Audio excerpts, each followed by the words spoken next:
Hello friends, welcome to my channel. स्वागत है आपका मेरे चैनल पे। मैं हरप्रीत पटेल बात करूंगा आपसे इस वीडियो में अधिगम के सिद्धांत के बारे में। देखिए, इस वीडियो में बात होगी सामाजिक अधिगम का सिद्धांत, पुनर्वर्ण का सिद्धांत और अनुभवजन्य अधिगम का सिद्धांत। इन तीन सिद्धांतों पर बात होगी। चैनल पर अगर आप पहली बार आए हैं, चैनल सब्सक्राइब कर लीजिएगा, बेल आइकन दबा दीजिएगा, जिससे कि आपको नई वीडियोज़ की नोटिफिकेशन समय से मिलती रहे। पिछले वीडियो अगर आपने नहीं देखे हैं, डिस्क्रिप्शन में आपको प्लेलिस्ट का लिंक मिल जाएगा, आप वहां से पिछले वीडियो जरूर देखिएगा। ठीक है। पहला हमारा सिद्धांत है सामाजिक अधिगम का सिद्धांत। ये जो महोदय देख रहे हैं ये अल्बर्ट बंडूरा जी हैं। तो सामाजिक अधिगम का जो सिद्धांत है ये अल्बर्ट बंडूरा ने दिया है। ये जो है कनाडा के निवासी थे और इनका जन्म जो है 1925 में हुआ था। सोशल लर्निंग थ्योरी यानी सामाजिक अधिगम सिद्धांत जो है 1977 में अल्बर्ट बंडूरा महोदय ने दिया था। देखिए, इन्होंने प्रयोग किया था जीवित जोकर या बारबी डॉल पर। ये कहते हैं जो बच्चा होता है उस समाज में अनुकरण करके सीखता है। क्या करके सीखता है? अनुकरण करके सीखता है, यानी देख करके सीखता है। अगर समाज में बुराई हो रही है तो बच्चा बुराई करेगा, अगर अच्छाई हो रही तो बच्चा अच्छाई करेगा। एक उदाहरण मैं आपको देता हूँ, आप लोगों ने देखा होगा। जैसे मान लीजिए आप जो हैं, आपके घर में माता पिता हैं, मतलब आपके घर में नहीं, मतलब किसी घर में जो है माता पिता हैं और उनके बच्चे हैं। मान लीजिए एक बच्चा है, मान लीजिए उनके दरवाजे पर जो है कोई भिखारी आता है एक दिन। तो उसके माता पिता जो है उस भिखारी को जो है भोजन देते हैं और उसको प्यार से भेज देते हैं। तो अगले दिन अगर भिखारी आता है तो बच्चा भी उसके साथ अच्छा व्यवहार करेगा। ठीक है, यानी बच्चा जो है वो थोड़ा सा बड़ा है, 6-7 साल का है, तो बच्चा भी उसके साथ अच्छा व्यवहार करेगा। लेकिन अगर उसके माता पिता उस भिखारी को मार करके भगा देते हैं तो अगले दिन अगर वो भिखारी आएगा तो बच्चा भी उसको मार करके भगा देगा। तो जो बच्चा होता है, जो बच्चे होते हैं वो समाज में अनुकरण करके सीखते हैं। इस चीज़ को आप लोग ध्यान रखिएगा। देखिए, अगला पॉइंट जो है लिखा है, बच्चे जिस चीज़ से सीखते हैं वह मॉडल होता है, प्रतिरूप होता है। ठीक है। देखिए, प्रयोग है, प्रयोग बहुत ही आसान है।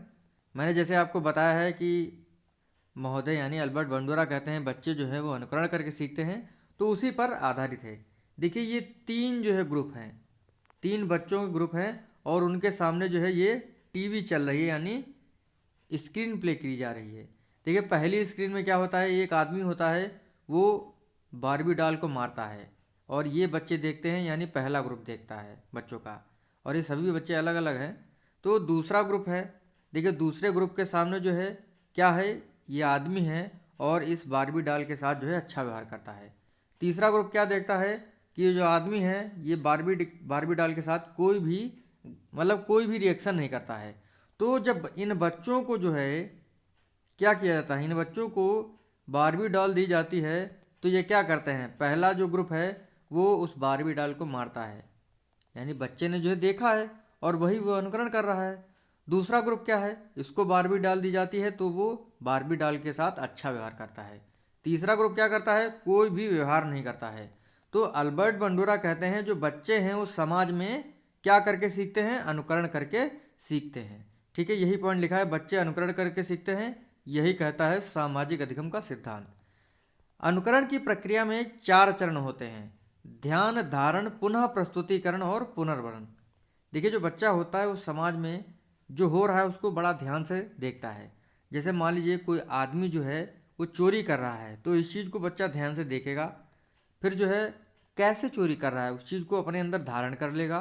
ठीक है, फिर बच्चा जो है घर में चोरी करेगा। ठीक है, यानी ध्यान से देखेगा, उसको धारण कर लेगा, फिर उसको खुद से करेगा।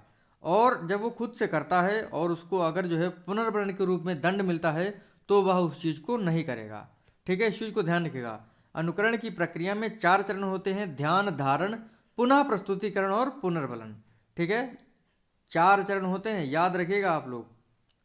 तो ये तो होते हैं। अब देखिए, एक पॉइंट आगे लिखा गया है, बच्चे जो है स्वनियंत्रण, स्वनिर्देशन और स्व पुनर्वर्ण से अधिगम में अपने आप को नियंत्रित करते हैं। महत्व क्या है इस सिद्धांत के? लिखा है, शिक्षकों को छात्रों के सामने अच्छा व्यवहार करना चाहिए। मैंने आपको बताया है कि महोदय कहते हैं, बंडूरा महोदय कहते हैं बच्चे जो है अनुकरण करके सीखते हैं, इसीलिए शिक्षक को जो है छात्रों के सामने अच्छा व्यवहार करना चाहिए। ये नहीं कि जो है क्लास में जा रहे हैं, तम्बाकू खा रहे हैं, पुड़िया खा रहे हैं, सिगरेट पी रहे हैं, तो ऐसे जो है बच्चे वो भी सीखेंगे जो आप कर रहे हैं। ठीक है, तो शिक्षक को छात्रों के सामने अच्छा व्यवहार करना चाहिए, बुरे व्यवहार उपस्थित न होने दें। यानी बुरा व्यवहार अगर आप उपस्थित होने देंगे तो बच्चे वैसा सीख लेंगे, तो आप अच्छा व्यवहार ही करिए। अगला है बच्चों के सामने महान व्यक्तियों की सफलता का वर्णन करें। अगर आप जो क्लास में जाएंगे और बच्चों के सामने महान व्यक्तित्व को मतलब वर्णित करेंगे, जैसे एपीजे अब्दुल कलाम है, स्वामी विवेकानंद जी हैं, इनके बारे में बताएंगे तो बच्चे भी वैसा करेंगे। तो सामाजिक अधिगम का सिद्धांत, सोशल लर्निंग थ्योरी जो है अल्बर्ट बंडूरा ने दी थी। ये कहते हैं जो बच्चा होता है वो अनुकरण करके सीखता है। ठीक है, तो ये होता है हमारा पहला सिद्धांत, सामाजिक अधिगम का सिद्धांत। तो हमारा जो दूसरा सिद्धांत है वो है पुनर्वर्ण का सिद्धांत। इंग्लिश में इसे रेनफोर्समेंट थ्योरी कहते हैं। देखिए जो सिद्धांत है ये CL हल यानी क्लार्क एल हल ने दिया है, और ये आपके क्लार्क एल हल हैं। अपने सिद्धांत को सिद्ध करने के लिए इन्होंने चूहे पर प्रयोग किया था। इनकी पुस्तक का नाम है प्रिंसिपल ऑफ बिहेवियर।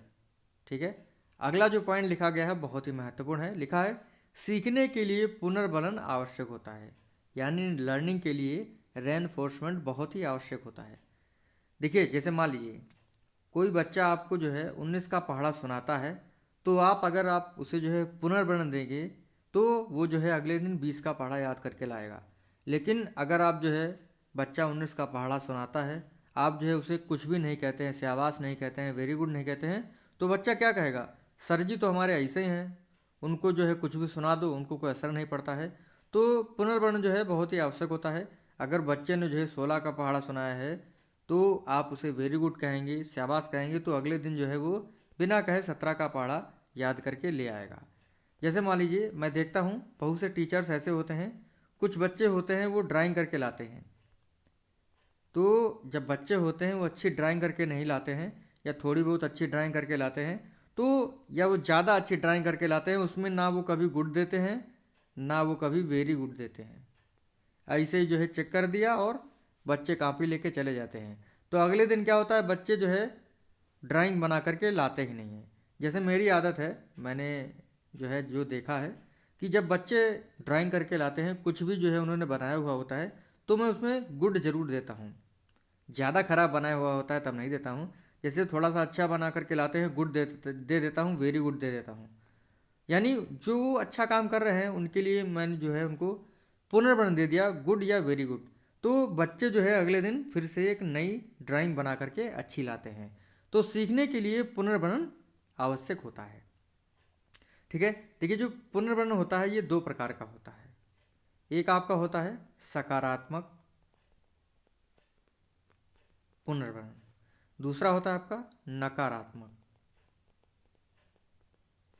सकारात्मक पुनर्वर्ण क्या होता है, देखिए जैसे कोई बच्चा कोई अच्छा काम कर रहा है, जैसे मैंने अभी आपको बताया कि ड्राइंग बना करके लाता है, आप उसे वेरी गुड कहेंगे या वेरी गुड उसकी कॉपी पे लिख देंगे, तो ये सकारात्मक पुनर्वर्ण होगा। नकारात्मक पुनर्वर्ण क्या होता है, जैसे कोई भी काम कराने के लिए हम बच्चे से कोई उसकी प्यारी चीज़ छीन लेते हैं, तो नकारात्मक पुनर्वर्ण ये होता है कि नकारात्मक पुनर्वर्ण में जो है हम बच्चे की कोई प्यारी चीज़ छीन लेते हैं और जो हम काम उससे कराना चाहते हैं वो काम हम उससे करा लेते हैं। ठीक है, तो इस चीज़ को आप लोग ध्यान रखिएगा। पुनर्वर्ण जो होता है वो 2 प्रकार का होता है।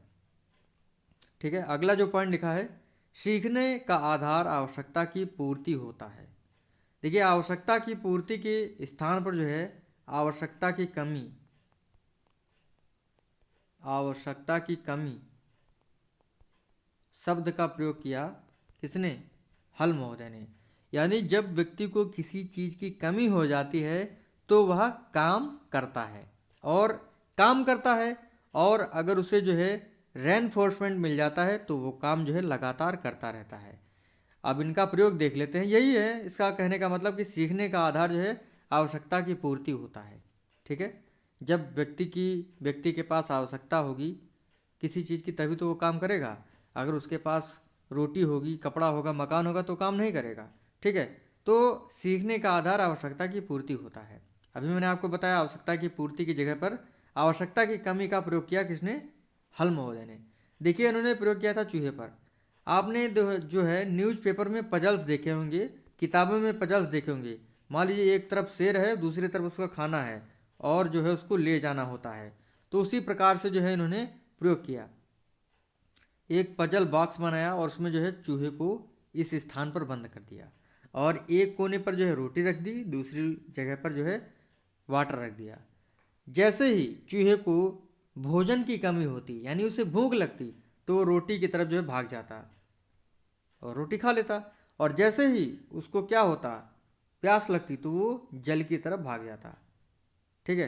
तो ये जो जल है और ये रोटी है, जब चूहे को आवश्यकता पड़ती है यानी उसको जो है किसी चीज़ की कमी हो जाती है, रोटी की कमी हो जाती है, तो वो जाता है और रोटी प्राप्त कर लेता है। ठीक है। इसी प्रकार जो है जब उसे जल की कमी होती है तो वो जल प्राप्त कर लेता है। तो आवश्यकता की कमी जो है व्यक्ति को कार्य करने के लिए प्रेरित करती है, और अगर उसको सही समय पर जो है पुनर्भरण मिलता रहेगा तो वो अच्छे से काम करता रहेगा।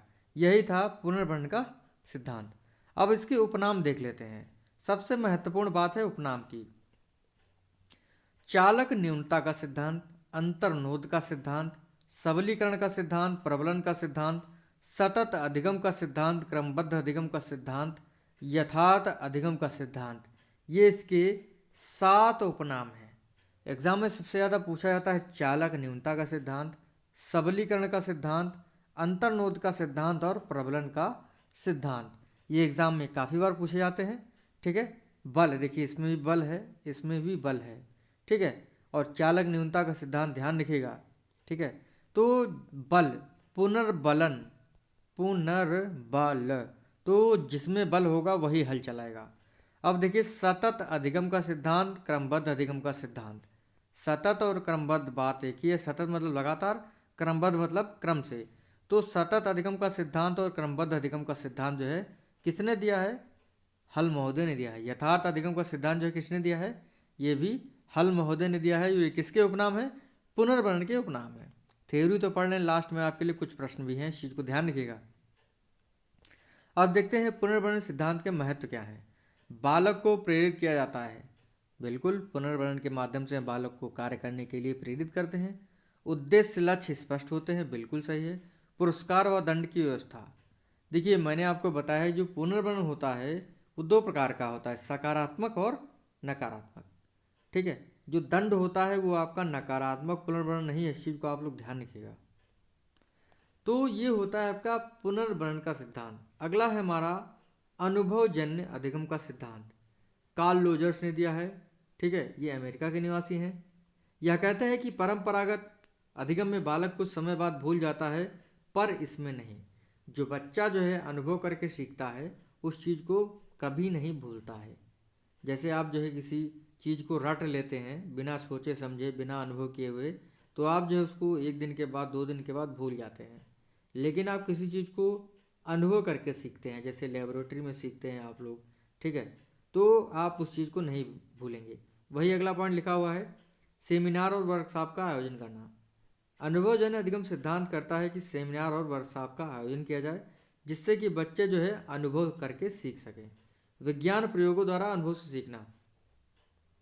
आपने देखा होगा लेबोरेटरी में जाते हैं केमिस्ट्री की, तो आप जो है अगर जो है जैसे गणित के सवाल आप रट लेते हैं 1-2 दिन के बाद भूल जाते हैं, लेकिन लेबोरेटरी में अगर आपने जो है अच्छे से एक्सपेरिमेंट किया हुआ है, ठीक है, अम्ल क्षार निकाले हुए हैं, या कह सकते हैं लाल लिटमस पेपर को कौन सा अम्ल जो है नीला कर देता है, नीले को लाल कर देता है, तो जो है इस प्रकार का जब आप अनुभव करके सीखते हैं तो जो है काफ़ी दिनों तक याद रहता है।